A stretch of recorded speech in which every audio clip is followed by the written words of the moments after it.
Thank you for making the Locked On Eagles podcast your first listen of every day. We'd like to thank our friends over at McDonald's here at the Locked On Eagles podcast for sponsoring the show. McDonald's has been proudly serving communities since 1965. McDonald's has always been more than just a place to get tasty, affordable food. It's an unofficial community center. A big thank you to our friends over at McDonald's for always being there for us.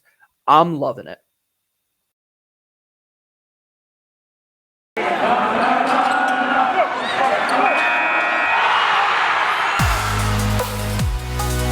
Locked On Eagles, your daily Philadelphia Eagles podcast. Part of the Locked On Podcast Network, your team every day.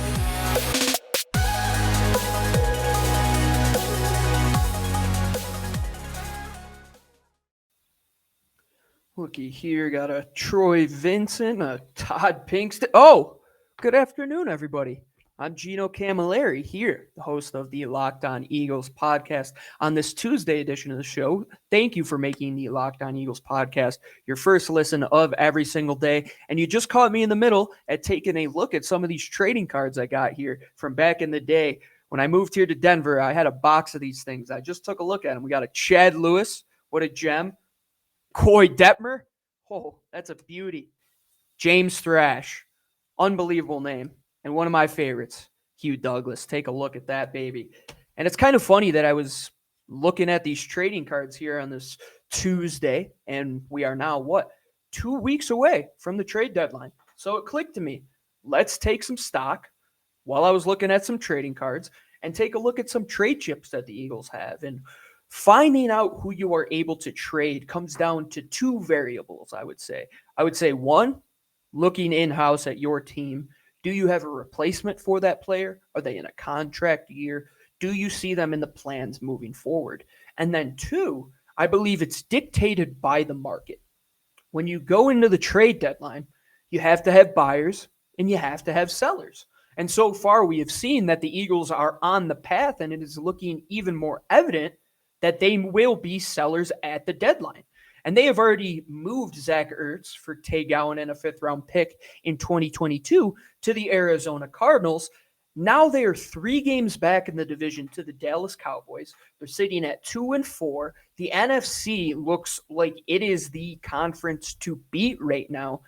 So the Eagles, with what they have and where they are moving in terms of Nick Sirianni and what his vision is for this offense, as well as Jonathan Gannon on defense, maybe some of these pieces on this roster that don't have a contract for 2022 could be moved at the deadline. And it starts by breaking down your own roster. And I went through both sides of the ball. I looked at the starters. I looked at the depth, saw the situation on offense and on defense, and I put them into 2 categories. I put them in either a question mark, where there is a possible potential heir already in-house, maybe somebody who has been susceptible to injuries, somebody who is just a rookie, somebody who's just drafted this year that still has to work their way into the lineup. And then I put an X for a big hole. And I'm going to say this right now. The defense has a lot more holes than the offense does. So let's take a look at this, and let's start at who could be some of the people that are calling up Howie Roseman. We already took a look at what Arizona did last week with Zach Ertz. That is a gusto move. That is Steve Keim saying, we are going for it all. We are going to put every weapon around our young quarterback who is still on his rookie contract in Kyler Murray and give this defense an offense that can match them. The defense was already all world, in my opinion, with Chandler Jones. You add J.J. Watt. You have these linebackers that are unbelievable. Isaiah Simmons. Your cornerbacks are playing better. Byron Murphy. But they still have holes on the defensive side of the ball as well. And now with Zach Ertz, maybe they look to make a defensive move, and maybe a guy like Steven Nelson, for example, could be in the cards. But right now, Arizona was a perfect team that called up in that situation. I'm looking around the NFL right now. If you watched Monday Night Football, for example, Tennessee is down to their 6th or 7th cornerback in that game. They're going to need help on the defensive side of the football, especially in the AFC, where you have offenses like the Chiefs, like the Buffalo Bills, that are putting up 30-plus points a game. You need to have guys on the outside that can match up with them. And Steven Nelson could be one of those guys that you look at. Going to Kansas City, a team I just mentioned, boy, oh boy, do they need defensive help. There was reports that they are looking for edge help. Philadelphia Eagles might have one of those as well in Derek Barnett. So that second point that I made about there having to be buyers and sellers, these buyers are taking stock in their own roster and finding where their holes are. So you're looking at the cornerback position, right? I see Green Bay, Tampa Bay, Baltimore, Tennessee, Kansas City. All of those teams need cornerback help. The Philadelphia Eagles are looking at a player in Steven Nelson who hasn't had the best season. Yes, he had that game-clinching interception 2 weeks ago against Carolina, but all in all, he hasn't had the best season. The Eagles look better in man coverage. He is more of a zone cover type of guy. Those teams, Kansas City, a very zone-heavy team. Tampa Bay, the same thing. Green Bay, the same way. And if I'm looking at 5 teams that are contenders that all need a cornerback, you can at least get a 6th or 7th round pick, I believe. Howie Roseman has done more with guys that were on a 1-year contract that didn't have a deal going into next year than getting a 6th or 7th round deal, especially at the cornerback position. Could Steven Nelson be involved in a player swap where you get a young player in return like they did in the Zach Ertz move? I fully believe that that could be a move in the cards, and no pun intended, the cards that I was just looking at earlier, but he is a guy that has Zach McPherson behind him. They just add Tay Gowan. They need to see what they have depth-wise outside of Darius Slay. So I'm taking a look. Steven Nelson is priority number 1 to move off of this team, in my opinion, because I believe contenders can use him, and 2, he isn't in the cards long-term. He doesn't fit what Gannon wants to do. Moving to the edge position, I already had mentioned Kansas City, another team. The Chargers are looking for edge help. You just signed Josh Sweat to that long extension worth big money. Derek Barnett is sitting there now. His contract was picked up for this year. They're paying him $9.5 million. Most of that money will be off the books by week 8. So if a team is looking to acquire edge talent for $5 million for the rest of the year, Derek Barnett is a player that teams should be calling on, simply because they drafted Teron Jackson. It is a very, very edge-heavy draft coming up in 2022. And with 3 potential top 10 picks, you're going to have a chance to land a Kayvon Thibodeau or an Aiden Hutchinson, for example. So Derek Barnett is replaceable. And the level that he has been playing at, the ability to work in a Sam linebacker or even a Milton Williams, for example, at that position makes him a pure trade chip for me in 2021 to look at some of these contending teams that need that help. Kansas City, especially against the run. Derek Barnett has been known to be better against the run than the pass. I believe Kansas City could use him. So could the Chargers. One final guy, and I think a few more players might fall into the trade chip basket here as we move closer. We still have 2 weeks, 14 days before the NFL trade deadline is officially over. I'm looking at the offensive line, and I'm looking at Andre Dillard. As well as he's played this season, Jordan Mailata is your left tackle of the future. Looking at right tackle, you have Lane Johnson coming back. Excuse me. Get a sip of water to wet my whistle here to finish up this first segment here. You have Jack Driscoll at right tackle. He's able to move at right guard. Jordan Mailata is your left tackle of the future. You have LaRaven Clark there that could play that position as your swing tackle. Andre Dillard could fill a role for a team like Baltimore, who just lost Ronnie Stanley. He's on the season-ending IR, and Baltimore has aspirations of winning a Super Bowl. Andre Dillard, I would put at the bottom of that list of those 3 guys that I mentioned, Steven Nelson, Derek Barnett, and then Andre Dillard, because I believe Andre does have a spot on this team. It just happens to be that you have Jordan Mailata, who has earned himself this contract to be your left tackle of the future. And his play has also garnered that position as well. So if you could get more than what you thought in this offseason, now that he's kind of boosted his value a little bit, if a team called and offered a fourth round pick, I don't think Howie would hang up the phone. So as we move closer to the trade deadline, we will get more and more in depth with some of the potential trade chips that the Eagles can look to unload. But we're going to take a look at this Eagles roster, and we're going to start with the offense and see what are the biggest question marks moving into next year, and do they have any big glaring holes to take a look at? And let me tell you what, when I have a hole in my stomach, there's one place that I am going to go, and it is McDonald's. This episode of the Locked On Eagles podcast is brought to you by our friends over at McDonald's, proudly serving communities since 1965. McDonald's has always been more than just a place to get tasty, affordable food. It's a place where friends and family can come and reconnect. I always remember my mom bringing me after every lacrosse game when I was younger to go get a Happy Meal. I mean, it's one of those things that I think everybody can relate to. Place where classmates, a study group can go, knowing they'll have dependable Wi-Fi, endless supply of French fries, and McFlurries. Win or lose, it's the place where teammates, competitors, and the home team or away team can go to recharge. It's the place you always look forward to stopping at a long road trip to rest your legs and refuel. McDonald's is my favorite of all the big ones. Let me tell you, that hot and spicy McChicken is the best. I have it at least once or twice a week.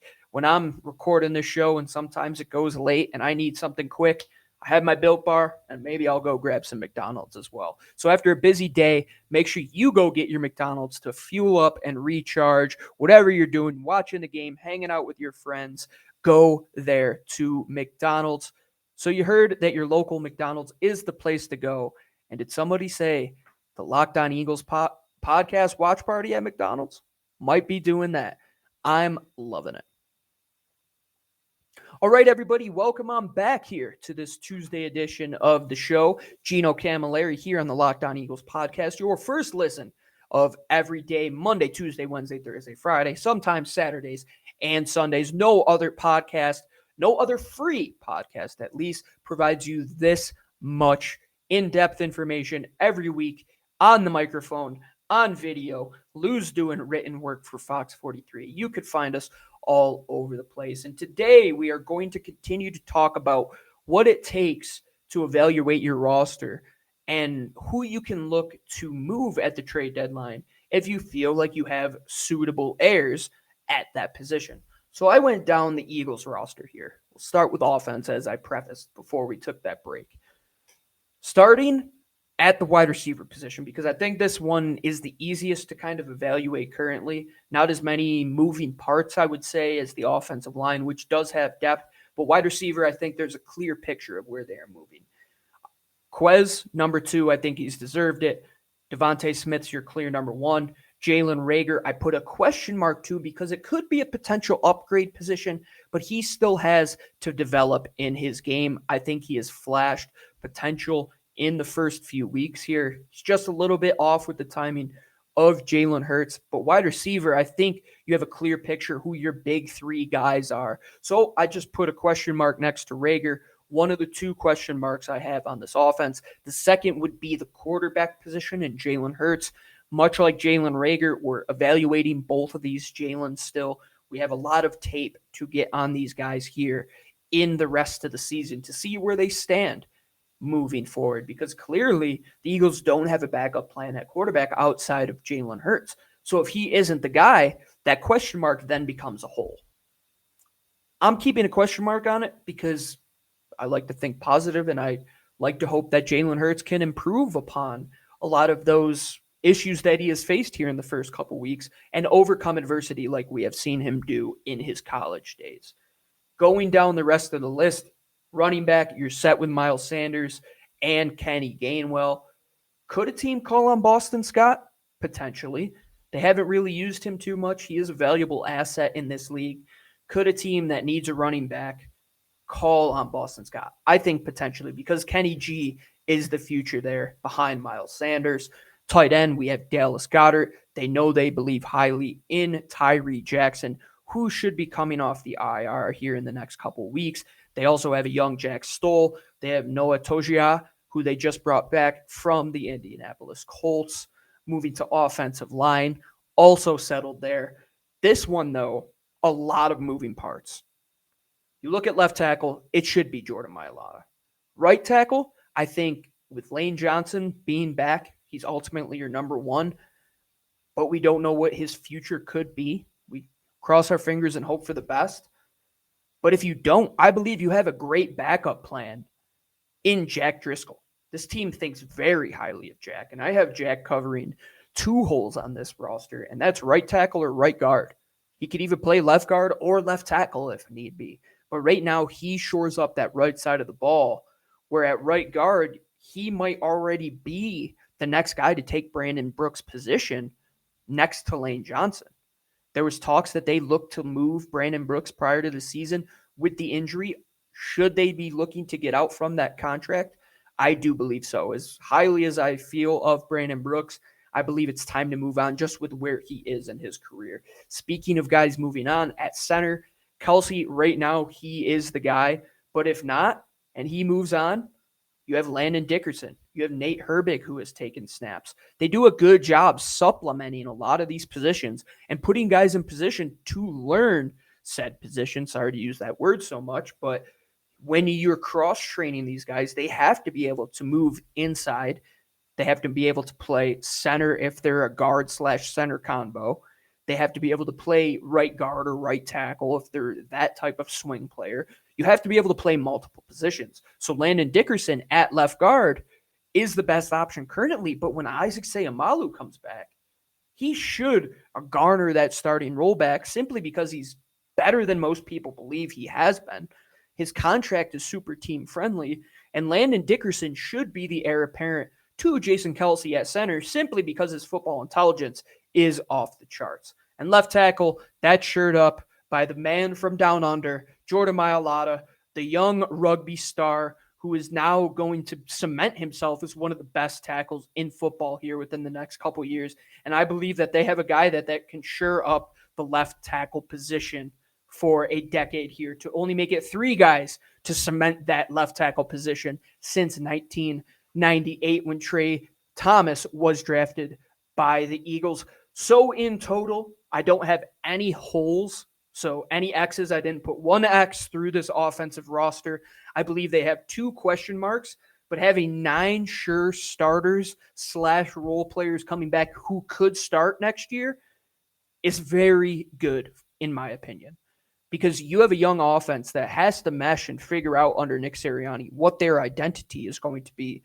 So to have a lot of veterans on that team that won't be here next year isn't how you want to go about this. All of these guys are young. They're on their first contract, looking for a second contract.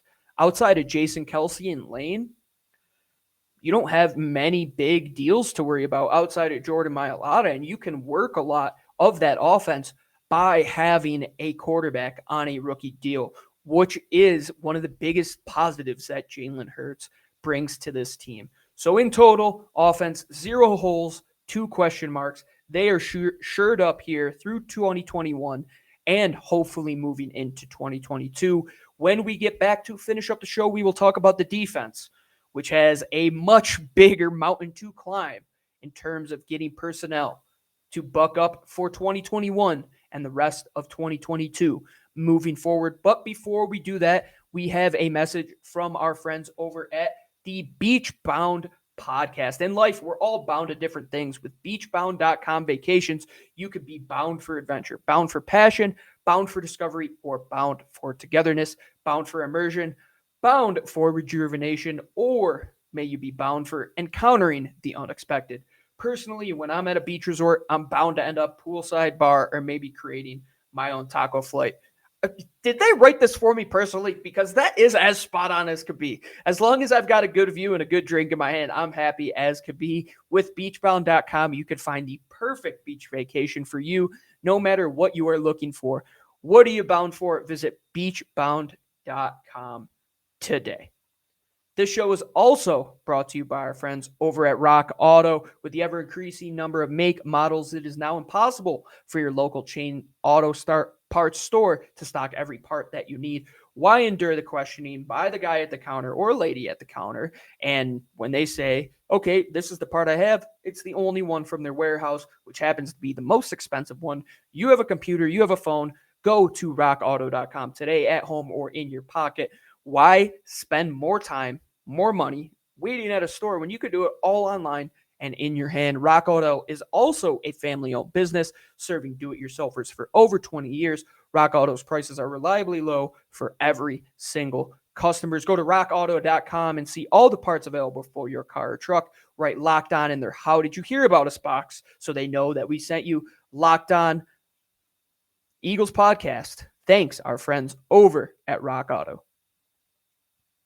Welcome on in, everybody. Gino Cammilleri here on the Locked On Eagles podcast to finish up this Tuesday edition of the show. Thank you for making the Locked On Eagles podcast your first listen of each and every day, or read or view, whatever you do. We're here on YouTube. We're here on Odyssey, Spotify, Stitcher, SoundCloud. You know where to get us right about now. So to finish up here on this show, we are talking defense.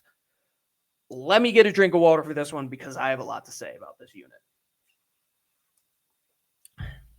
Jonathan Gannon has done a fair job with what he has. But I'm just going to say, this defense, they have 2 question marks, in my opinion, and 3 holes, 5 potential positions that they could be upgrading moving into next year. Now is a prime time to figure out who those guys might be. And some of it is out of necessity, like at the cornerback position. If you move on from Steven Nelson, or if Steven Nelson gets injured, you're one snap away from Zach McPherson or Tay Gowan being the next man up for you. Or on the inside, Josiah Scott in terms of Avonte Maddox. You need to find out what you have there. So at cornerback, I have a question mark at that second cornerback position. And right now I would say it's a hole as well. Because Zach, you don't know what he is. You can see what he is, but you have to get him on the field. So hopefully here with the trade deadline coming up here in the next couple weeks, they are able to move out a veteran to see what they have there. Outside of him, Darius Slay, that's as easy as pie there. Avonte Maddox, I believe he should get a contract extension. I believe you'll get a team-friendly deal for a guy like him, and he has played at a high level and has been the Eagles' savior here in a few of these games. So at cornerback, I have 1 question mark that I'm leaning on the edge of it being a hole, but I'll say question mark for now. Let's stick in the defensive backfield at the safety position. I have 1 hole because Anthony Harris, we do not know if he is going to be here next year. I believe you can upgrade from him. And then I also have a question mark because I don't know the future of Rodney McLeod, and I don't know the future of Kevon Wallace. Yes, they drafted Kevon to be the future, but he hasn't been on the field. And the best availability is reliability. If he can't go on the field, you need to have a player in the NFL, and not just one, multiple guys that could play that safety position, both zone and man, and can match up against some of the premier tight ends, running backs, and slot wide receivers in the NFL. The Eagles don't know what they have there. So I have a big question mark next to that first safety position and a big hole next to that second safety position. They need to figure that spot out and quick.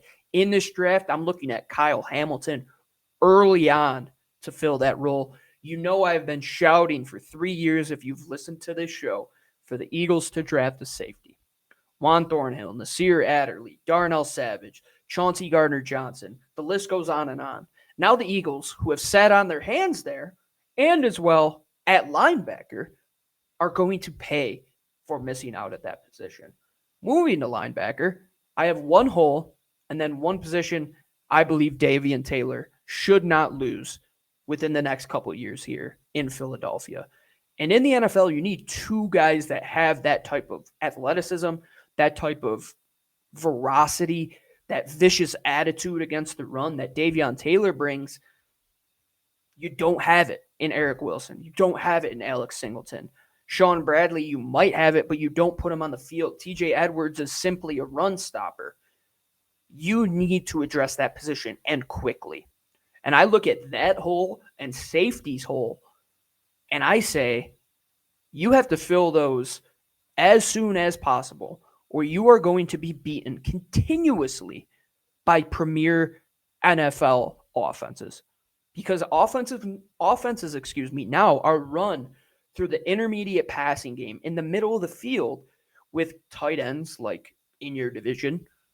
You have plenty of them. Evan Ingram, for example, that can beat your linebackers in any route, that won't be able to cover the running backs that are there either, in Antonio Gibson or Ezekiel Elliott, Troy Pollard, as Skip Bayless or Troy Aikman likes to say. His name's Tony Pollard, not Troy Pollard. But you need linebackers that could cover there. Davion Taylor can, but you need another one.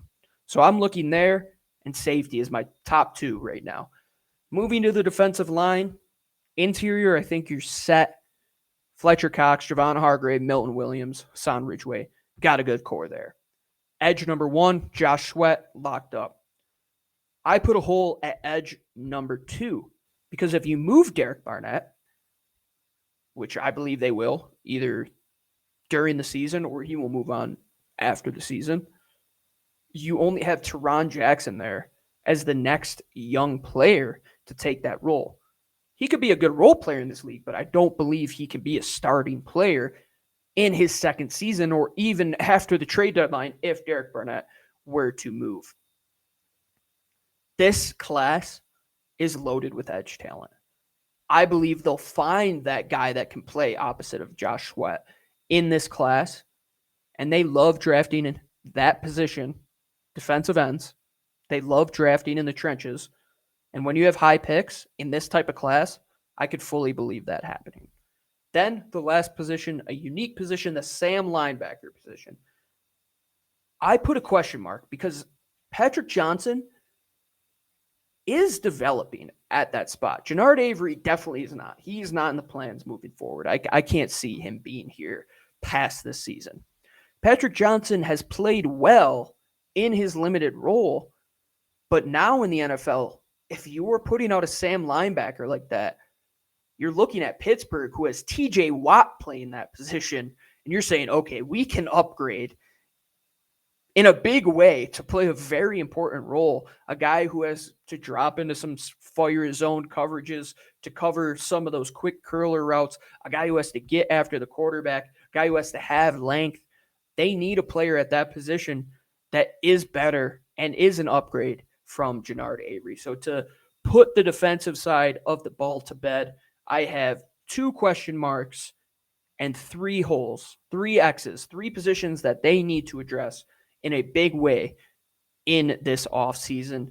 Hopefully you can find out some answers here with 11 games left in the season. It's just good to look at where you stand.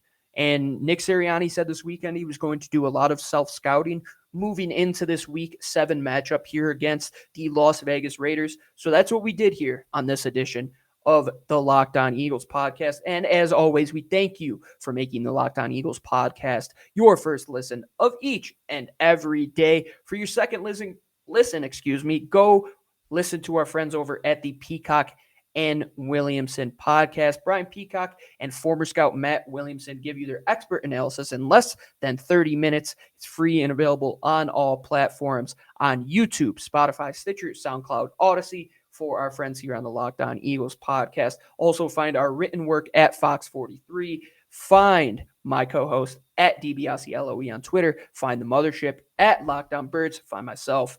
If you're listening here, watching here on YouTube, you'll see GC24_football on the screen. For our friends listening all over the world, we thank you for making this show your first listen each and every day. I'm Gino Cammilleri signing off. Have a great day and fly, Eagles, fly.